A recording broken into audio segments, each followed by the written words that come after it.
So the eLearning Heroes challenge of this week is to create a button starter kit. And as you can see here, here's the page.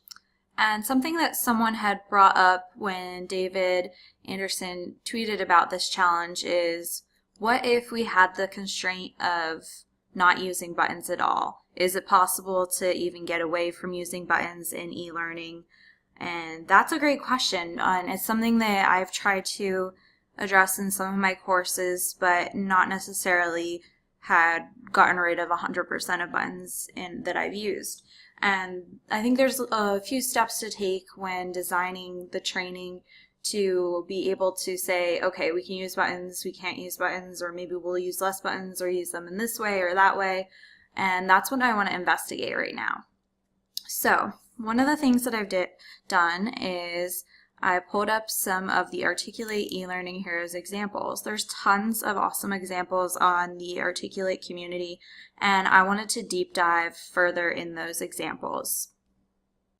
One of the first examples I want to look at is a common example, and this is for the Guru Honorable Mention. This is on a sort of detective themed e-learning, and I've seen a bunch of these before. This one's a pretty cool one. And this one's The Case of the Fraudulent Pharmacist. So I'm going to go ahead and play this, and this is by Kate Atkinson. And this is pretty cool. Oh, oop, I forgot that I didn't do that.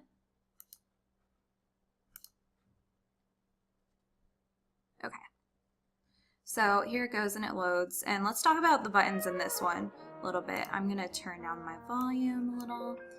So as you can see, we're starting out here with not the typical button that you would see. It's not just like a big start button. We've got this just like normal button in the middle of the screen. And then we've got this visual that is starting this out and some narration. So as this goes on, I'm going to turn this down a little bit so I can talk. The narration with this is great, and then you can see here we have buttons in the corner, but these are for social sharing, which is pretty cool. So not super duper common in e-learning. We have this name field. I'll put my name in, click start button, and you can see someone woke me up at 3 o'clock starts. this morning with a loud knock on my door. The piece about this that a lot of the detective-y and like different kinds of e-learning have is it's very realistic. It's not using the traditional buttons, although it's still using buttons. And we've got, you know, all of these items on here. And these items are essentially buttons, but they're not buttons. So this is something that you have to consider when you're designing for e-learning. Is this a scenario that's going to warrant this sort of realistic type of environment? And then do you have the budget for it to be able to buy the stock photos for all of this? B, can you even find stock photos for the scenario that you're looking for? And if you can't do any of those, do you have to go out and shoot the footage yourself? So that's something that I had done with one of my courses. I went out and shot all of the images myself because I didn't have a budget, and also they were like super specific types of images. So those are some things to consider when doing a more realistic version of a course with scenarios. I mean, you're going to have to plan all of those images out and everything like that. It's going to take time and resources. And then even if you do get them, you may have to bring them into Photoshop. And if this was just one image, I would have to take out all of these pieces and in Photoshop and take the backgrounds out, put all of those hover effects on them and all of that in their separate layers. So it's all of those types of things that you have to consider when planning. Now let's move on to another example. Let's take a look at something that's a little bit more traditional. So another Guru Enchi. So this one is the silver winner, and this one's a little bit more traditional. It's by Richard Edwards, and if you go into this, you'll see that we've got like the traditional type of player, just different colors. They have more of like the menu style up here. And then there will be like next previous types of buttons in here too. So we'll go into different ones. You can see there's previous button. And these are custom. So something like this wouldn't be too hard to create, but also does take a little bit of planning. So you can see the difference between the two different courses.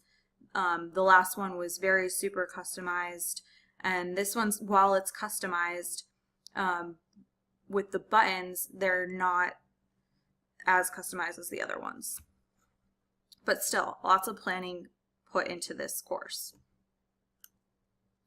And then another piece that I wanted to discuss was using buttons as buttons, which is like a crazy concept in itself.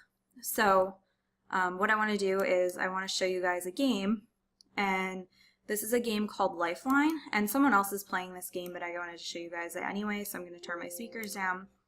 And this is a cool concept for e-learning. It's definitely different. And what this concept is it's sort of like a fictional story, and you're doing a choose your own adventure type of thing. And this is something that's becoming super popular, and I've seen it a lot over the past few months. So in this case, you receive a text message to your phone. You can use this on Apple Watch, or you can use it on your phone. And this astronaut is abandoned in space, and you have to help the astronaut survive. There's been some sort of wreckage or something happened, and you have to help them survive. So as you start playing this game, I'll go through this a little bit, and it's kind of a cool idea for the use of buttons in the terms of that you're really using these buttons in a situation like it's your phone, and it sends you notifications too, which is really cool. So it feels like it's in real time, like this is actually happening and this person is contacting you. So it goes through all these things, and you choose, and different paths lead to different things. So this is a neat concept, and I'm sure it would work in some cases, not all cases, but it's something that I would like to investigate in the future for e-learning. So as you can see, you answer and it leads you down different pathways,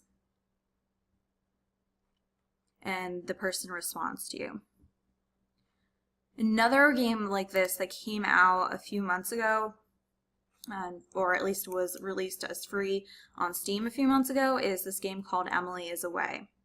And this is a case of using buttons just like they are used, and this would be a good example of kind of like a simulation. So what the deal is with Emily is Away is this guy's playing it, so you can see his reaction to playing the game.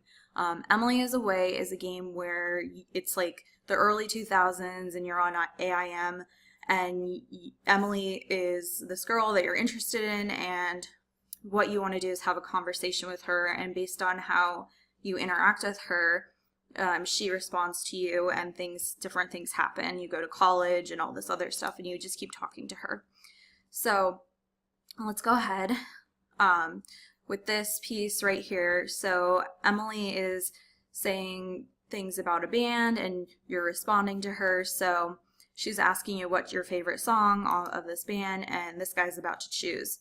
So he's going to choose the anthem, Run, or Clock. So he chooses Run, and then it automatically generates Run's my favorite band, or my favorite song on the album, and then she reacts. So she's saying she likes it too. Her favorite is definitely Spitting Games. So as you can see, this is just another way to use buttons in a realistic situation. So altogether, I think when you're talking about e-learning design and talking about, you know, getting rid of buttons, getting rid of menus, getting rid of certain things, it's all about the planning. It's all about what your problem is, what the best solution is, how much time you have, resources. There's a lot to analyze when it comes to it, and I just wanted to show you guys a few examples, and I hope this was helpful because it was definitely something that I wanted to look at more, and this is something that I think we should all keep in mind when designing e-learning.